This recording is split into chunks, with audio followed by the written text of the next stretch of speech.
Okay, we're here at the 駄菓子屋の夢博物館. A dagashi-ya is a traditional Japanese sweet shop, and Yume Hakubutskan means dream museum. So this place is a dream world for kids. It's full of nothing but candy and sweets and lots of yummy goodies. So let's go in and check it out.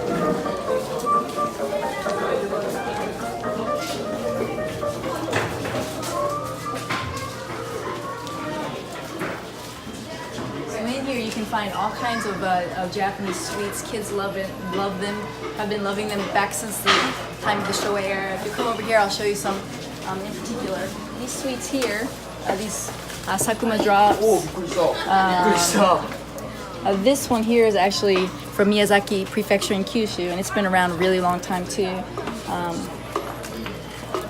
You have Nuruki, and all of these things. All of these things have had the same packaging since they were first made back in the Showa period.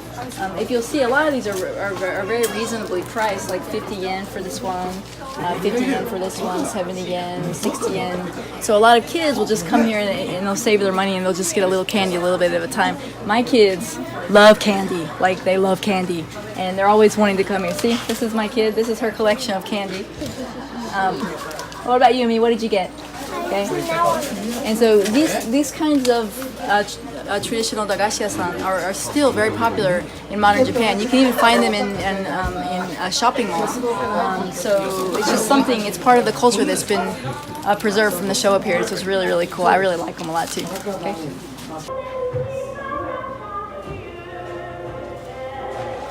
Wow, this place is so cool. There's like lots of different card games and stuff that were popular with Japanese kids during the Showa era. This is Karuta.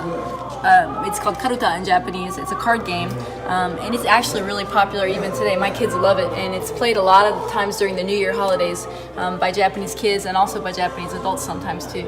So let's check out the other games. There's just here, you'll see just a lot of different Japanese card games for kids.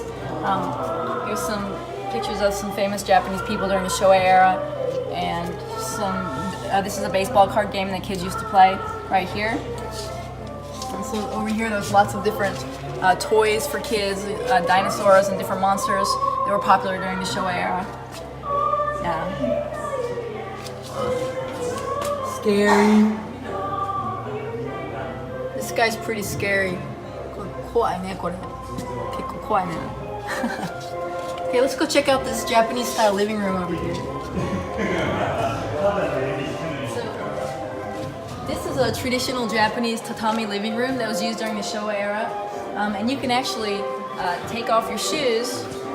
If you'll see here, like you can actually go into, it says Satsue corner, which means you can actually go in and take pictures. So let's go and check it out.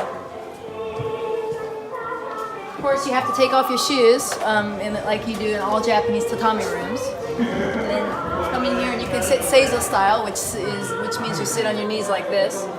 This is a traditional Japanese tea table with different pots with tea and stuff. Do you know what this is?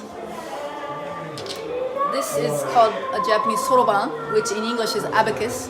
And for me, I never really thought the abacus was used anymore. I thought it was just an ancient calculating tool, but actually Japanese kids all over Japan these days use this to learn calculation. And so most kids that I know that do abacus for many, many years here in Japan are able to calculate numbers at a lightning fast speed. It's really fascinating. So this is actually used today in modern Japan too. Kids go to abacus class to learn how to be faster at calculations. So I'm actually thinking of putting my own kids in an abacus class too. So if you look over here, this is an old black and white TV that was used during the Showa period.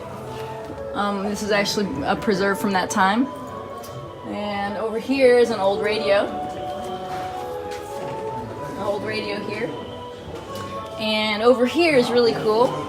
It's a really, really old form of anime, Japanese animation. You actually just bend down here and you can look inside and see different kinds of animation. Although I don't really see anything right now. But the important thing to remember when you go in a Japanese style tatami room is at first you always take off your shoes, and that means even slippers. If you're wearing slippers, you don't wear slippers in a Japanese tatami room. And if you're being served tea, try to sit in the seiza position, which means to sit on your knees. Okay, so here you have a lot of the little toy prizes that were inside the Glico caramel boxes. If you look over here, starting from this side on the left, all the way down, all the way, there's 3 different levels, and there's about 50 years worth of toys that were found inside the Glico caramel boxes. And so kids would go and they would buy the caramels and they would collect these toys, and then they would show their friends. So really cool. Okay.